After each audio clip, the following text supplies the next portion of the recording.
Well, welcome campers. Have we got a good treat for you today?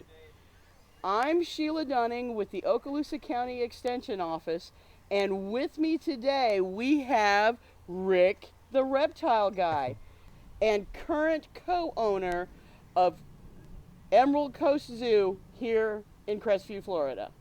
Rick, what can you tell us about the camp? About the zoo. So many cool things, Sheila. Hey, thanks for coming out here. I'm Rick, the reptile guy. And dude, we bought a zoo. What's that like, right? It's pretty crazy. And there's a couple things I want to teach you guys. People ask, are the animals here rescued? Dude, we rescued the entire zoo. And what we love about a private zoo is every animal you'll see is either born in captivity or cannot be released back into the wild. Man, I would never want to go to Africa, catch my giraffe, and have him here. My giraffe was born in captivity, just like it should be. Okay, so let's go see some of those Florida native animals, and maybe we'll get a glimpse of some of those other exotics also. Sheila, there's one right there.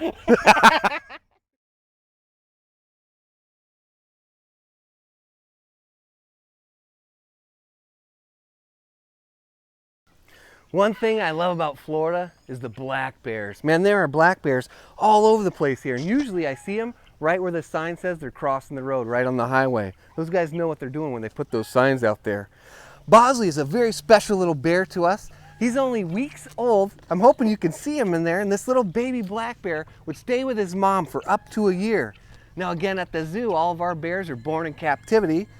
So they cannot be released back into the wild. So this little bear will live with us forever. You can see the mom, not this bear's mom. You can see another one back there. That's Honey Bear. And she's about 20, almost 30 years old. The life expectancy for a bear in the wild is under 20. And in zoos and captivity, they can live twice as long as they would in the wild. This little bear's already learning how to climb, learning how to cut up stuff, and still drinks from a bottle 5 times a day. So every day we have to get up 5 times in the middle of the night too, just to feed this silly little bear. And look at these claws, can you see that? Dude, those are like switchblades in his hands. How cool is that? Sheila, could you imagine this climbing up you? Oh man, that'd be freaking cool, huh? Look at those claws.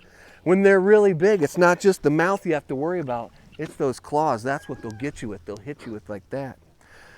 So guys, when you're out and you're out in the woods, just make sure if you see a bear in the wild, just leave it alone. That's the healthiest, best thing you can do for those bears.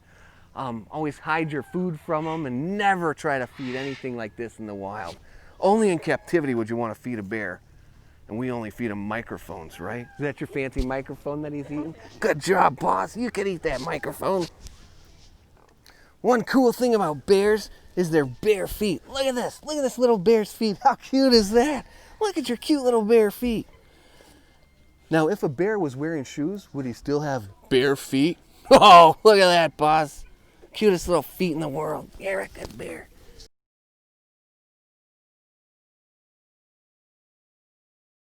Sheila, this is my alligator pond, and usually they're in a big giant pond like the one you see over there, and then there's one over here, but check this out. Isn't it cool to know that there's a 10-foot alligator in this tiny pond right here? Right here. And I don't know why Scoots went in there today, but he did. Usually he's over there in the larger pond. But that's what I want kids to know. If they're out in the wild and you're out in Florida and you see a little pond that's maybe only this big, there could be a 10-foot freaking monster hiding in there. And there is right there. This is Scoots. You ready, Sheila? Mm-hmm. Are you ready? Because I'm going to have you feed Scoots, okay? Oh, okay. So Scoots is in here. Scoots is a 10-foot American alligator. And we train Scoots. He's born in captivity like all the other animals here, unless they can't be released back in the wild. But Scoots is a very well-behaved alligator. Scoots, can you come out? You come out here? Come on, Scoots. Come out here. But they can move at 20 miles an hour. How fast can you go, Sheila? 3. Oh man, you're in trouble. How cool is that? The American alligator coming out of that little tiny pond. Is that amazing or what? Good job, Scoots. We only ever feed Scoots when he is out of the water. That's kind of a reward so we can teach him to come to us. Not too close though, buddy. What an amazing creature. Another cool thing about him is that mouth that he's chomping down on is not even, I mean, that is the most dangerous part of him, but another dangerous part of him is that tail. He can whip around with that tail and actually break your legs with that tail. So you'd never want to get to an alligator this close in the wild. And how did Scoots get his name? All these little things on his back are called scoots, and now I'm gonna have you back up even more, Sheila, because we're in danger territory. So we kind of try to teach him to sit down and then slowly lay down.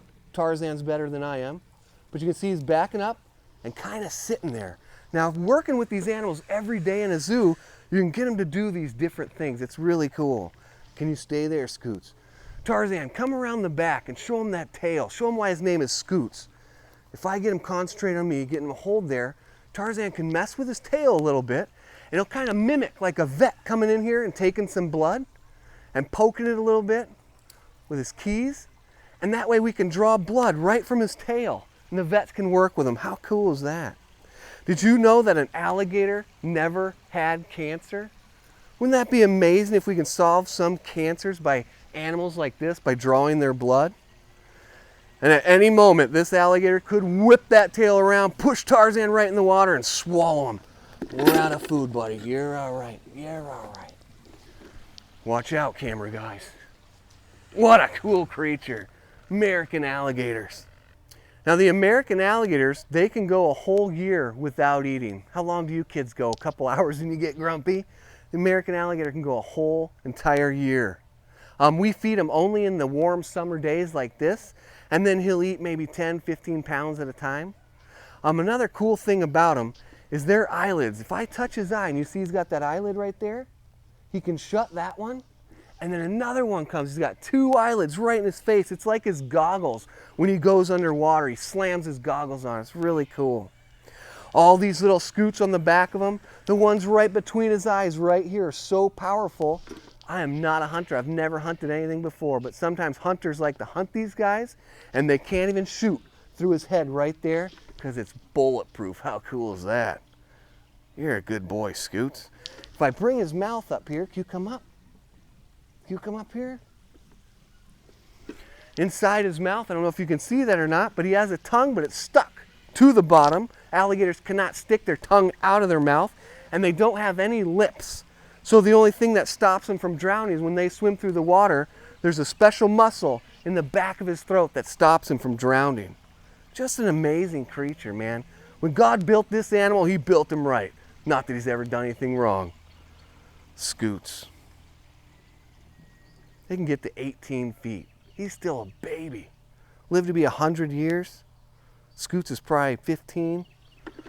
And just beautiful. Sheila, you want to come sit on him? No way. No way. But what about the story of I can figure out how long he is because I know the space between his eyes and his nose? Does that really work? Sure. So you can see that it's almost 10 inches between his eyes and his nose. So that means he's about 10 feet long. That doesn't work every time, but that's a good...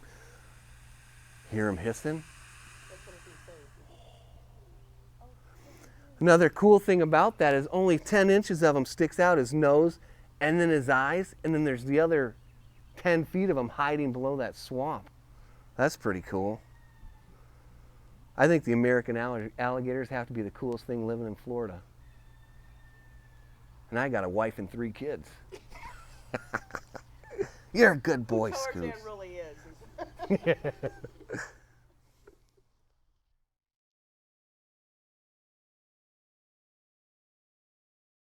So I know you guys have wolf camp, and then there's not really wolves in Florida anymore. But about 100 years ago, there was a black wolf. Is that right, Diane? Yeah. There was a black wolf in Florida about 100 years ago. But since it's wolf camp, I had to introduce you to these wolves. These are all species of gray wolves. And what's really cool about this zoo too, you guys got to come check it out, right? What's cool about this zoo is we have people like Diane that volunteer here. If I ever have a wolf question, I go to this lady. She loves wolves more than anything. How cool is that? I'm learning every day from people like this, Diane, and Diane's still learning from those wolves. They teach you something every day, don't they? They do. Absolutely. They look like they might love you too, Diane. I don't know who loves who more. Those wolves love Diane more, or Diane loves the wolves more. How cool is that? It's hard to tell. How old? Diane, how old are you? Not Diane, the wolves, right? Yeah. These wolves are about 14 years old. They're old retired wolves from another place, so they're living out the rest of their lives here. And then Nova and Legend, there's a gray wolf down here. That wolf is maybe just over a year now, huh, Diane? 2 years old. 2 years now.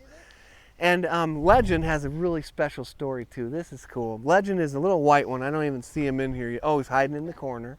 And little Legend came to us and he couldn't even walk.